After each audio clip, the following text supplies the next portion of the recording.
오소서 성령님. 우리가 미사를 거행할 때 독소와 복음은 전례력이라는 달력을 따라 정해지는데요. 기본적으로 가나 다해 세 개의 연도로 나뉩니다. 가해의 주일에는 주로 마테오 복음, 나해에는 마르코, 다해에는 루카 복음의 말씀을 듣는데요. 마르코 복음이 짧기 때문에 나해에는 중간에 5주 동안 요한복음 6장의 말씀이 봉독됩니다. 올해는 나해이기 때문에 요한복음 6장의 말씀을 지난 7월 28일부터 다음 주일인 8월 25일까지 5주 동안 듣고 있습니다. 특별히 이번 주까지 3주에 걸쳐 예수님께서는 당신이 생명의 빵이라고 말씀하시는데요.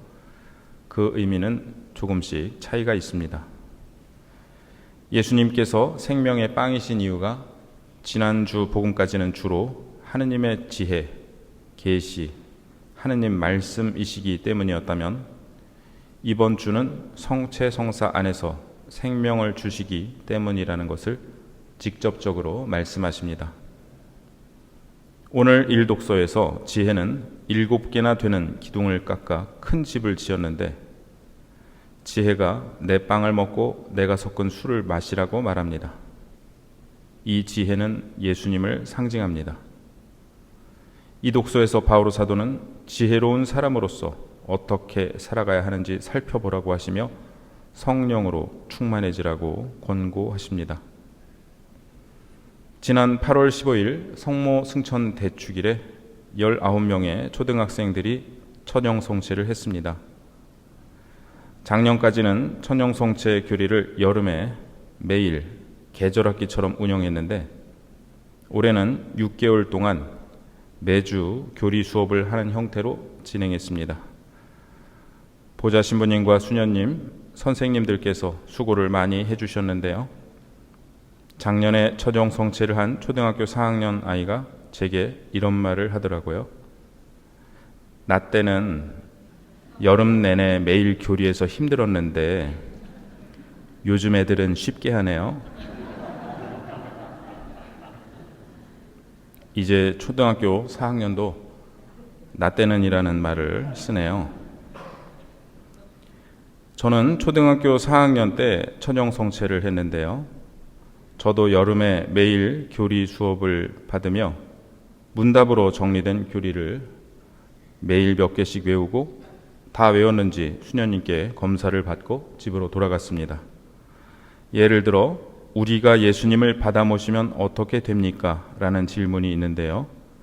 이에 대한 답은 우리가 예수님을 받아 모시면 예수님과 하나가 되어 마침내 예수님과 함께 부활하여 영원히 살게 됩니다. 입니다. 너무나 귀한 말씀인데 그때는 이 말씀이 무슨 뜻인지 몰랐던 것 같아요. 또한 예수님을 받아 모신 우리는 어떤 결심을 해야 합니까? 라는 질문이 있는데 답은 예수님을 받아 모신 우리는 예수님과 함께 이웃을 사랑하고 하느님 아버지의 뜻을 따라 살겠다는 결심을 해야 합니다. 입니다. 아직도 외우고 있는 것 같아서 신기하시죠? 실은 제가 배운 천영송체 교리책을 아직 가지고 있습니다. 왜 갖고 있나 저도 신기한데 이 책은 버리지 못하겠더라고요. 그런데 이렇게 잘 배워놓고도 천영송체하는 날 성체를 영한 후에 무엇을 해야 하는 건지 갑자기 궁금해졌습니다. 그래서 교리교사 선생님께 여쭤봤어요. 영성체 한 다음에 뭐 하는 거냐고. 선생님은 하느님께 소원을 3가지 빌라고 하시더라고요. 그래서 3가지 소원을 빌었습니다. 첫째가 부모님과 가족의 건강이었고, 둘째 친구들을 위해서였던 것 같고, 셋째가 남북 통일이었던 것 같습니다. 그 후로 오랫동안 성체를 영하고 나면 3가지 소원을 빌었습니다. 그런데 어느 날 문득 지치더라고요. 저는 오랫동안 소원을 빌었는데 혹시 예수님은 제게 바라시는 것이 없으신지 여쭈어 보았습니다. 그러다가 그 다음부터는 그냥 침묵을 지키고 있습니다. 침묵을 지키다가 그날 복음 말씀 중 와닿았던 말씀 한 구절을 되냅니다. 그러고 나서는 이 미사에 참여하신 모든 분들의 지향을 받아들여 주시라고 하느님께 기도드립니다. 이번 주 강론을 준비하면서 성체라는 검색어로 인터넷에서 검색을 해보았습니다. 그랬더니 성체의 기적이 많이 검색되더라고요. 성체가 사람의 살로 변했다는 기적 이야기들이 있었는데 읽어보니 신기했습니다. 그런데 제게는 다른 것이 더 큰 기적으로 다가왔습니다. 지난 주일에 866분이 주일 미사에 참여하셨습니다. 성모승천 대축일에 703분이 미사에 참여하셨습니다. 오늘도 많은 분들이 이렇게 미사에 나오셨습니다. 제게는 이것이 더 큰 기적으로 다가옵니다. 이 무더위에 바쁜 일도 많으시고 휴가도 가셔야 하는데 속상한 일도 있으셨는데 일주일에 한 번도 아니고 2번이나 어떤 분들은 매일 성당에 오십니다. 목적은 단 하나입니다. 미사에 참여하고 성체를 영하는 것입니다. 만일 성체께서 예수님의 몸이 아니시라면 이것이 과연 가능할까요? 성체는 이미 우리 안에서 살로 변해 계시고 나의 살과 피가 되셨습니다. 우리는 그 성체의 힘으로 하루를 살아가고 일주일을 살아가고 주님의 자비를 청하며 다시 주님의 제단에 나옵니다. 당신 자신을 모두 내어주신 주님의 몸을 받아 영하며 우리도 그 힘으로 어려움 가운데서도 가족과 이웃에게 사랑을 실천하려 노력합니다. 본당 사회복지분과에서 경제적 어려움을 겪고 계신 분들께 작은 도움을 드리고 있는데 어떤 어르신께서 매번 받기만 하는 것이 미안하시다며 당신보다 더 어려운 분을 위해 써달라고 후원금을 보내주셨습니다. 이것이 성체의 기적이 아닐까요? 저에게 여러분이 기적인 것처럼 여러분도 서로가 기적이셨으면 좋겠습니다. 영성체 직전 서로 평화의 인사를 나누며 서로가 기적임을 알아보시면 좋겠습니다. 한 달에 한 번 주님의 성체를 모시고 가서 거동이 불편하신 어르신들께 봉성체를 해드립니다. 10분 넘게 계실 때도 있고 엊그제는 6분께 해드렸습니다. 봉성체의 순서는 참회의 절, 복음 봉독, 주님의 기도, 하느님의 어린 양, 영성체, 기도와 강복입니다. 엊그제 봉성체를 다니면서 봉성체 때 읽는 복음 말씀이 새삼 뭉클하게 다가왔습니다. 내 살을 먹고 내 피를 마시는 사람은 영원한 생명을 얻고 나도 마지막 날에 그를 다시 살릴 것이다. 내 살은 참된 양식이고 내 피는 참된 음료다. 내 살을 먹고 내 피를 마시는 사람은 내 안에 머무르고 나도 그 사람 안에 머무른다. 바로 오늘 복음 말씀입니다.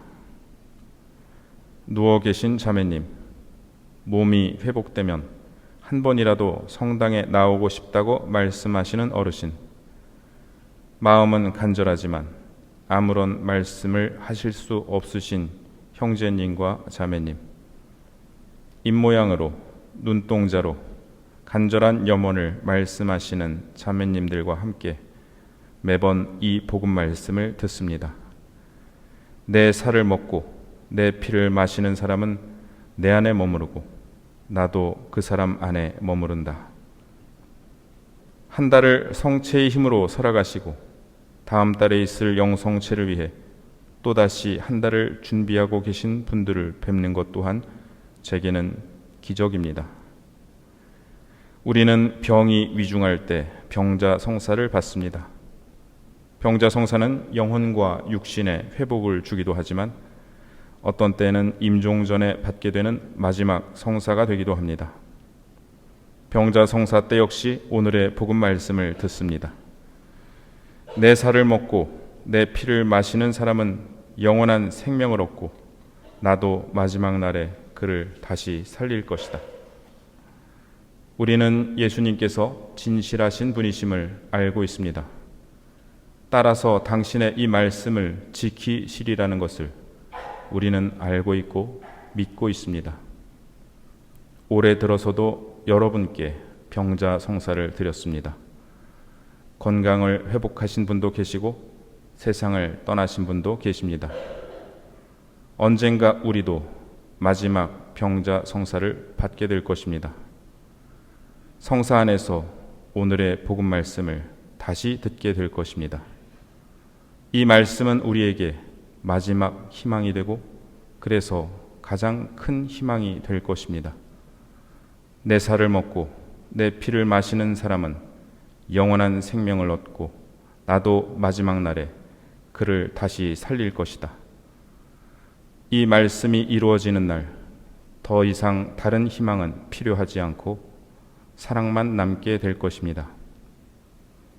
오늘 봉헌 성가로 부르는 성가 340장이 성체 성사의 신비를 잘 요약해 주는 것 같습니다.